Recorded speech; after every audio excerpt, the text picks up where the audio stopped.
the reign of the drug cartels is on the brink of collapse, and no one expects it. For decades, massive shipments have evaded Navy patrols, keeping the cartel empires alive. But now, a secret weapon has come into play. The B-2 stealth bomber. Silent, invisible, deadly. This phantom from the sky could destroy the cartel empire forever. How will this bomber render the cartel's defenses powerless? And what does this mean for the future of drug trafficking in the Americas? Join us as we uncover the Navy's secret plan to eliminate the cartel's drug labs and dismantle their operations for good. Ever since the drug cartels found a new way to smuggle narcotics into the United States, the situation has only gotten worse. In the 1980s, an estimated 2,500 people died each year from drug overdoses. By the early 2000s, that number had risen to 20,000. Today, it's over 110,000 people a year. To put that in perspective, drugs now kill more Americans than the world's first and second largest drug dealers combined. Most of those deaths are in poor communities, and it's become a serious national crisis. Today, the United States consumes more than 80% of the world's opioids. Demand is growing, and the cartels are making tens of billions of dollars off it every year. The United States has beefed up its defenses. However, the cartels have found a clever way around them by going underwater. Submarines, once considered too advanced for the traffickers, have become their secret weapon. They're not military craft, but they work well enough. The first ones appeared in the 1990s. They were made of wood and fiberglass and built deep in swampy forests, far from the sight of satellites and drones. Today, these marine narcos are much more sophisticated. Experienced builders are now designing them, and the results are impressive. A modern drug submarine is about 24 meters long and can travel up to 4,000 kilometers without stopping for refueling. Each one costs between $1 and $2 million.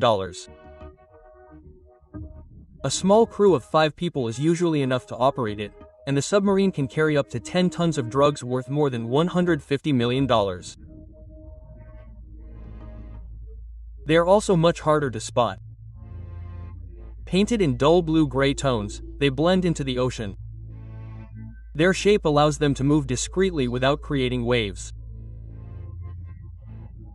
Some even have a layer of lead inside to hide the heat they emit, making them invisible to thermal imaging cameras from the air. If a border patrol gets too close, the crew can open a special valve that sinks the submarine in minutes. Everything, the ship and its cargo, disappears into the depths of the ocean, where no one can reach them. But submarines aren't their only weapon. The cartels also use ultra-fast boats to transport cocaine. These boats, called go-fasts, are small but mighty. They measure about 30 feet long and are often equipped with 3 or 4 powerful engines, each as powerful as a race car. With that much power, they can cut through the water at over 80 miles per hour, making them nearly impossible to intercept. Go-fast boats glide just above the surface of the ocean, painted blue to make them hard to spot.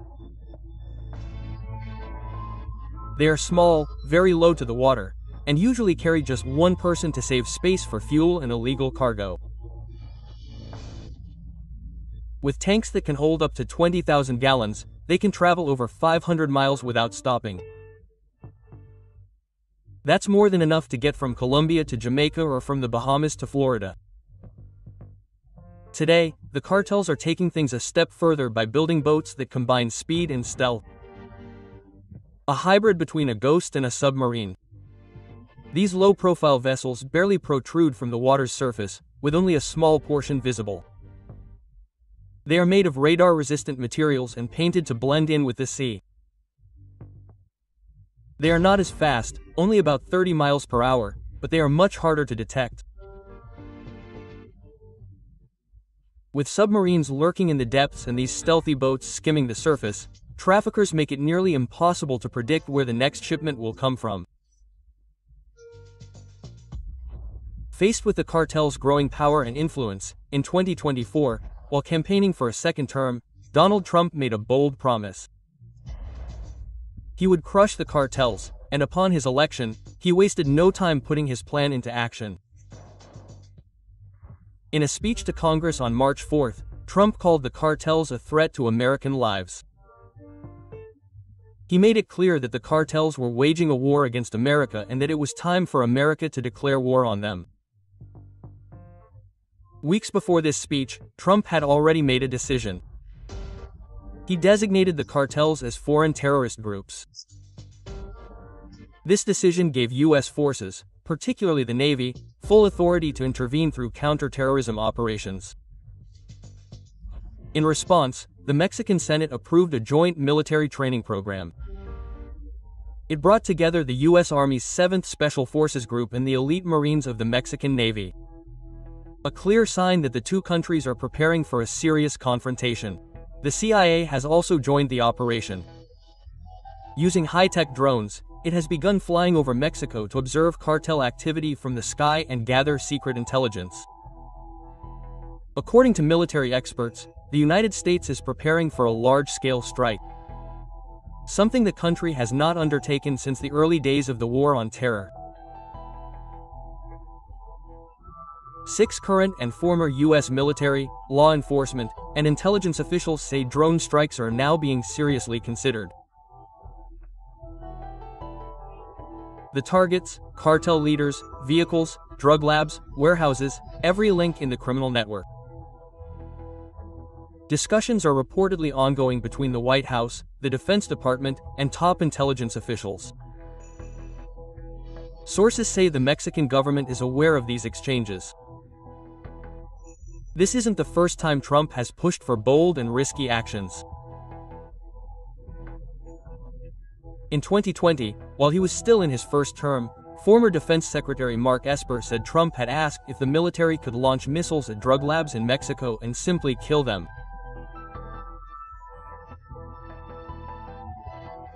Trump and his team have denied the claim, but many believe the idea has never really left him. Trump and his supporters believe that if pressure is strong enough, cartel members will abandon drug trafficking to survive. They believe that force is the only language the cartels understand. So far in 2025, Trump has ensured that one name has sent shivers down the spines of the cartels when it comes to trouble at sea: the U.S. Coast Guard cutter James. This ship relentlessly hunts drug traffickers, and one mission in particular has shaken them to their core. This legendary 112-day patrol has become a nightmare for the cartel leaders, so much so that they avoid even talking about it. The cutter James is no ordinary ship. At 420 feet long, it carries a crew of 150 highly trained officers, each specialized in detecting, intercepting, and arresting drug smugglers. On January 5th, a drone launched from the USS cutter James spotted a suspicious vessel near the equator. The drone could stay aloft for 18 hours and was equipped with ultra-precise cameras that could read markings on ships from miles away. He silently followed the target until the boarding party intervened. 3 men were captured with more than 1,000 kilograms of cocaine. The next day, January 6th, the situation escalated. A patrol plane spotted 3 ghosts traveling together. A rare and risky practice for the traffickers. The crew launched helicopters and intercepted all 3 boats at the same time. 9 people were arrested and nearly 6,300 kilograms of cocaine was seized. On January 7th, the traffickers tried a new approach. They sent a stealth boat designed to evade radar. But the team of the cutter James was not fooled. A helicopter locked onto its target, disabled the engines with precision, and safely captured the entire crew. This operation resulted in another 3,700 kilograms of cocaine being removed from the American ruses. By January 18th, the traffickers were desperate. In one instance, they began dumping bundles of cocaine into the sea to lighten their load and flee. But the crew of the cutter James wouldn't let them go. Speedboats pursued the traffickers while others retrieved floating narcotics before they sank. Ultimately, about 6,000 pounds of drugs were recovered. In just 4 months, this ship alone removed more than 40 and 400 pounds of illegal drugs from the ocean. That's enough to supply an entire city's drug market for a year. The street value is about $919 million. A huge cost to the cartels. Warships like the USS Minneapolis-St. Paul and the USS St. Louis also patrol the Caribbean, making more seizures. They've added even more cocaine to the growing list of hauls that hit the cartels where it hurts the most, particularly those in Sinaloa and the new generation Jalisco. These non-stop operations have left the cartel leaders nervous and disorganized. For the first time in years, they are no longer certain whether their shipments will reach their destination or simply disappear into the ocean, seized by forces now hunting them by sea, air, and land. During these missions, the crew has not only intercepted drugs, they have also gathered intelligence. Each time they pursued a boat that had arrested traffickers, they obtained new pieces of the puzzle: secret routes, names of cartel members, and ingenious ways to hide the goods. This information is now used to plan future operations, making it even harder for the cartels to stay ahead. And the United States is not backing down. The Pentagon has just deployed the USS Gravely, a powerful Navy destroyer equipped with Tomahawk cruise missiles, to the Gulf Coast, just off the Texas-Mexico border. It supports both the Border Patrol and the Coast Guard and is ready to intervene in U.S. and international waters. This isn't just a show of force, it's a warning. And that's not all Trump has in store for the cartel. The U.S. government is preparing to deploy one of its most feared weapons, the B-2 Spirit stealth bomber. This aircraft is unlike anything the cartels have ever faced. On March 29th, America reminded the world what the B-2 is capable of. Several B-2s flew silently toward the Middle East in the dead of night. At exactly 2 a.m., the first bombs fell on Sada. 10 key targets were eliminated in a matter of minutes. A command center, a radar station, and bunkers used for secure communications. Originally designed to deter nuclear war, the B-2 remains one of the most advanced stealth bombers on the planet. It can enter enemy territory undetected, drop lethal payloads, and disappear before a reaction can be made. Each of its 4 engines produces over 17,000 pounds of thrust, allowing it to fly at over 560 miles per hour, well beyond the range of most missile systems, including anything the cartels might attempt to use. With these bombers potentially engaged, the message is clear. If the cartels thought they could hide in the jungle or bury their labs in remote areas, they were wrong. The skies are no longer safe for them, and neither is the sea. In aviation, there is a measurement called the radar cross-section, or RCS. It indicates the apparent size of an aircraft on radar. A high RCS means an aircraft is easy to detect and target. But the B-2, with its RCS, is only 0.1 square meters smaller than a bird. For comparison, an F-15 fighter jet has a radar signature nearly 250 times larger. So how does the B-2 remain nearly invisible? It all starts with its shape.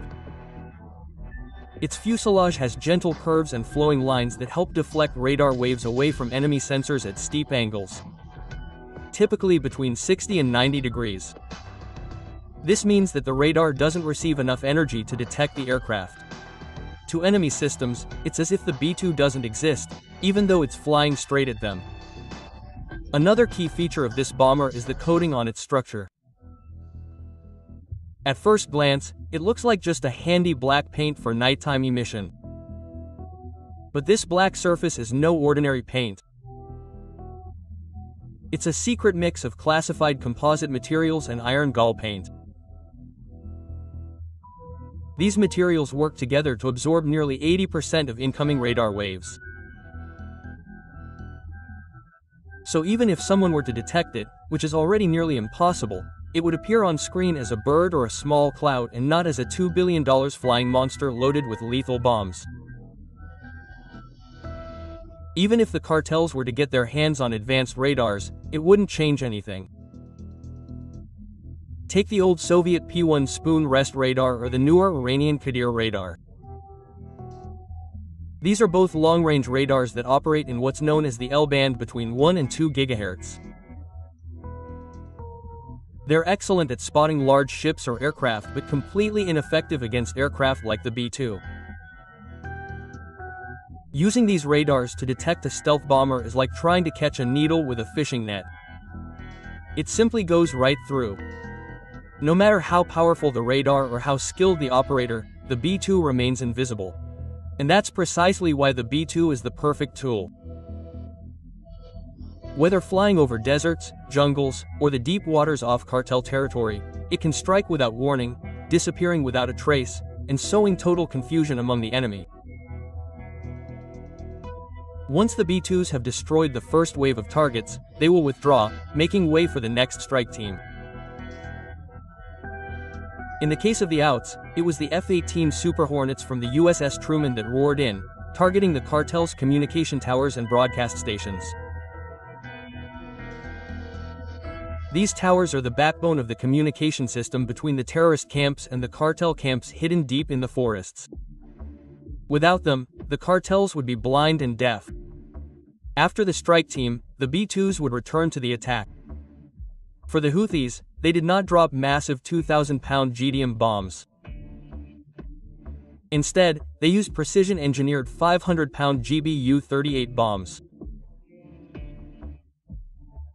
Their blast radius is about 80 meters, still devastating but focused enough to hit critical infrastructure without flattening the surrounding forest.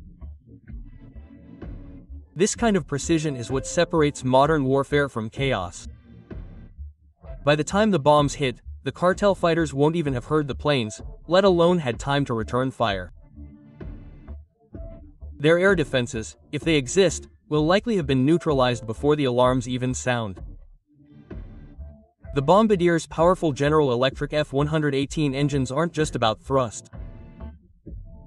Typically, jet engines generate massive amounts of heat, making them vulnerable to infrared-guided missiles. But the B-2 was designed to eliminate this problem. Engineers came up with an ingenious solution.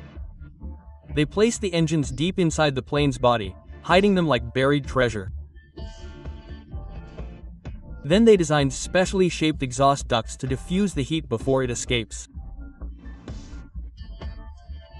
This not only masks the engine glow, but also reduces the aircraft's infrared signature by 80%.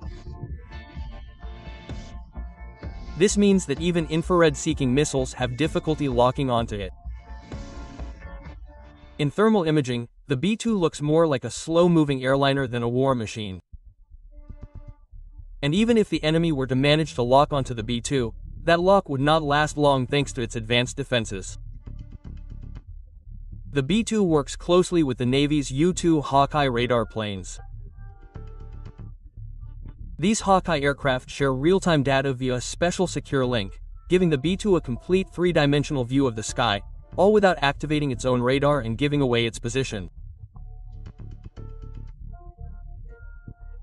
When it comes to striking secret underground targets like hidden data centers or bunkers disguised as ordinary buildings, the B-2 uses specially modified GBU-31 JDAM bombs with penetrating warheads. Dropped from 50,000 feet in the air, these bombs fall for over 40 seconds before exploding underground, destroying even the strongest hiding places. By the time the ground shakes, the B-2 is already miles away, safe. Beyond its passive defenses, the B-2 is fully integrated into the U.S. Combat Command Network. It can receive in-flight target updates via satellite, transmit mission information over secure radio channels, and connect to the Link-S tactical data network. This allows bombers to stay informed and connected even deep inside enemy territory. It also has a top-secret defense system that analyzes electromagnetic signals. If an enemy radar attempts a lock, the system alerts pilots and suggests rapid evasive maneuvers, changing altitude, altering course, or dodging patrol routes. And here's what really scares the cartel. The B-2 still carries massive firepower. Inside its cargo bays, it can carry up to 40,000 pounds of weaponry, including 16 massive 2,000-pound JDAM bombs, 8 500-pound Mk-82 bombs, or even a giant 30,000-pound GBU-57 bomb. A massive ordnance penetrator designed to breach the toughest underground bunkers. The B-2 can also carry nuclear weapons like the B-61 or B-83 bombs. Although, fortunately, the conflict has not reached that point. For now, this represents the closest option to a nuclear strike that the Trump administration has without crossing that ultimate red line. It sends a clear message. The United States is serious and is prepared to use overwhelming force to destroy the cartels. But it's not all that simple. Inside sources say that even with Mexico's cooperation, the United States could conduct a covert operation without seeking final authorization. If this happens, it would be one of the largest U.S. military operations in the region in years, involving more drones, bombers, fighter jets, and personnel than ever before. When NBC asked the White House about the matter, the National Security Council declined to comment. Meanwhile, Mexican President Claudia Sheinbaum has heard rumors of a possible U.S. strike on her territory, and she's not happy about it. In an official translation from the Mexican embassy, she said that Mexico can work with the United States, but it won't allow any unapproved actions on its soil. Despite this, Trump's pick for ambassador to Mexico, Ronald Johnson, has expressed support for a unilateral U.S. mission if necessary. And Defense Secretary Pete Hegseth has warned Mexican officials that a strike could happen with or without their approval. Thanks for watching. Before you go, click the link on the screen to watch another video.